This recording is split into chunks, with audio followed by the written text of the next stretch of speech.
Amigos, hablemos ahora de salud mental, porque según la Organización Mundial de la Salud es un componente esencial del bienestar que permite a las personas afrontar el estrés, desarrollar sus capacidades, aprender, trabajar y aportar a la sociedad. Es decir, no se limita a la ausencia de la enfermedad, sino que sostiene la autonomía, las decisiones y los vínculos. Aquí, en nuestro país, pese a compartir en general esta visión, la realidad muestra altos niveles de ansiedad y de angustia en la sociedad, tasas de suicidio que son superiores a los de la región, acceso insuficiente a servicios especializados y también, por qué no decirlo, fuertes estigmas culturales que dificultan, son una barrera para el abordaje. Frente a este panorama, yo me pregunto, ¿estamos como sociedad preparados para tratar con la misma seriedad la salud mental que la física? Ana María Misraji, adelante. Y efectivamente, como lo planteás, Gabriela, la salud mental, entendida no como ausencia de problema, sino la salud mental como bienestar, como derecho humano. En nuestro país hay una ley, la 19.529, que contiene la ley y un plan de salud mental para proteger este concepto, que además es mundial, es de la Organización Mundial de la Salud, entenderlo como un derecho humano. Pero Uruguay atraviesa muchos problemas en salud mental, precisamente por los picos de angustia y de estrés que atraviesa la sociedad uruguaya. Y el Ministerio de Salud Pública precisamente dio datos de cuáles son las principales consultas. Y acá lo tenemos, el 32% trastornos de humor, 14% de ansiedad, el 12% problemas de enfermedades mentales, esquizofrenia, discapacidad intelectual en un 10% y consultas por el consumo de sustancias ilegales, el consumo de drogas ubicado en un 5%. También el Ministerio de Salud Pública da a conocer cuáles son los perfiles de quienes consultan. Allí están las mujeres en un 60%. Luego, en un 30% son personas que tienen entre 26 y 50 años. Estamos hablando de hombres y mujeres. En un 17% los adolescentes y las consultas por los niños se ubican en un 16%. El sistema de salud también tiene alertas. ¿Cuándo hay que estar alerta? ¿Cuándo el entorno familiar tiene que estar alerta? Y también el sistema sanitario. Bueno, precisamente cuando ocurren estos picos que la gente presenta como estrés, como soledad, como aislamiento, problemas en el sueño, todos esos son indicadores a tener en cuenta. Esta mañana va a ser un gusto recibir en Cinco Sentidos a Damián Benchuam. Él es docente universitario, es psicólogo y nos vamos a enfocar en este problema que es la salud mental, pero entendida también desde un enfoque social, económico y, ¿por qué no?, político. Bienvenido, Damián, un gusto tenerte esta mañana. Muchas gracias, Cuando, Doctor. cuando hablábamos previamente decíamos, uno mira las cifras son frías, pero dentro de estas cifras hay una población que sufre. Es así. Sí, como bien decís, hay una población que sufre y los números son los que se pueden registrar. Entonces hay otros números que están en la vuelta no están registrados y esos números también hay que verlos. Ahora poníamos, por ejemplo, no sé, vamos a decir, el de trastornos, problemas en el humor, problema de conducta, un 32%. Esos son los que están registrados y todos los que no, ¿cuánto es ese porcentaje? ¿Y por qué no están? Entonces ahí la pregunta está en, ¿por qué yo me pregunto, los números no están porque la gente no sabe, porque la gente no los puede identificar, porque se entiende que no son trastornos del humor? ¿Por qué? No. Entonces, sí, es verdad, los números son fríos, pero hay que leerlos de un punto de vista bastante más macro. No podemos tratar la salud mental solo como un tema de salud mental. Es como tratar la violencia solo como el hecho de la violencia. Hay que abrir el abanico y decir, bueno, ¿cuáles son las causas de los problemas en salud mental? Me parece que el punto está ahí. Los números son el reflejo de algo. Bueno, ¿qué es lo que hay detrás de esos números. Sí, es interesante esto que planteas de las causas porque están vinculadas con un contexto social, digo, ¿no? Es decir, con un montón de problemas que atraviesan las sociedades modernas, que Uruguay no está ausente, que nos ubica en un lugar muy complicado, ¿no? Atravesamos un momento muy complejo en salud mental. Solo con mirar las cifras del suicidio en relación con lo que es nuestro propio continente, estamos muy mal.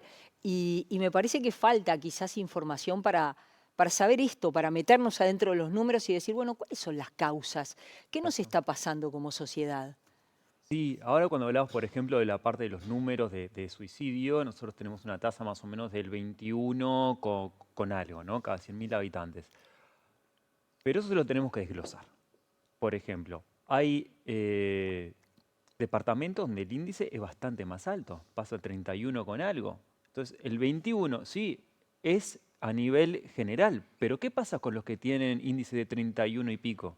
Como Río Negro, por ejemplo. Por ejemplo, ¿qué pasa con eso? ¿Qué es lo que está pasando ahí? Entonces ahí es cuando tenemos que abrir el abanico y entender. Yo creo que como sociedad estamos atravesando eh, momentos claves y momentos de tenemos que ser proactivos y empezar a cuestionarnos en muchas cosas sobre nuestro comportamiento, la educación, las cuestiones económicas, porque como decíamos antes, ¿no? Los trastornos es multifactorial. Hay factores personales, factores biológicos, aspectos físicos y aspectos sociales. Entonces, ver dentro de la gama, dentro de todas esas variables, cuáles son los aspectos que pueden estar condicionando. Obviamente que hay que empezar a revisar hacia atrás la educación, por ejemplo. Cuando nosotros agarramos la Ley de Salud Mental, el Plan Nacional de Salud Mental, el Plan de Prevención de Suicidios, ahí hay una cantidad de, de información que nos da el propio ministerio, el propio gobierno para poder hacer cosas. Yo me pregunto, ¿por qué eso no está? ¿Por qué no está en las instituciones? ¿Por qué no lo saben? Como fuese una chica, el otro día viene una paciente mía y me cuenta que tenía una compañera que se quería cortar, se quería autolesionar.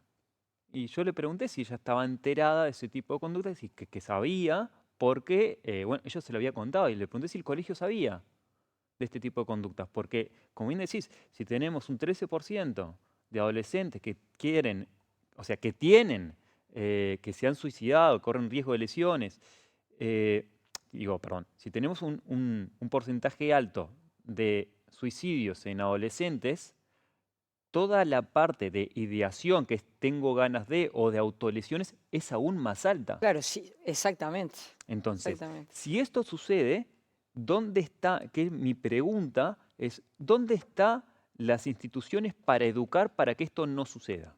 Sí, ¿dónde están las redes, no? Digo, decir, para que además incluso aquellas personas que estén sufriendo no piensen que es un problema individual, un problema personal, cuando en realidad es un problema que nos atraviesa a todos. Entonces, ¿cómo funcionan esas redes de contención desde el sistema de salud, el sistema educativo y las propias familias? Es que la importancia acá es la red de contención. Nosotros digo como sociedad, y quizás digo nosotros porque soy psicólogo, debemos educar no solo a quien está sufriendo, debemos educar al entorno para que pueda detectar y pueda prevenir. Ese es el sentido. Cuando estamos hablando de prevención y de promoción, debemos que dar eh, las acciones para poder realizar las cosas. Ahora, si lo damos y no lo hacemos, cae sobre nuestra responsabilidad.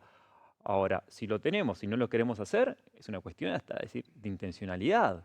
¿Por qué no educo? Yo me pregunto, ¿por qué los chicos en un colegio no están educados en esto que decíamos, salud mental, en trastorno del humor? Che, veo a una compañera que se está aislando de los compañeros, que está teniendo comportamientos diferentes, ¿a quién puedo recurrir? ¿Por qué?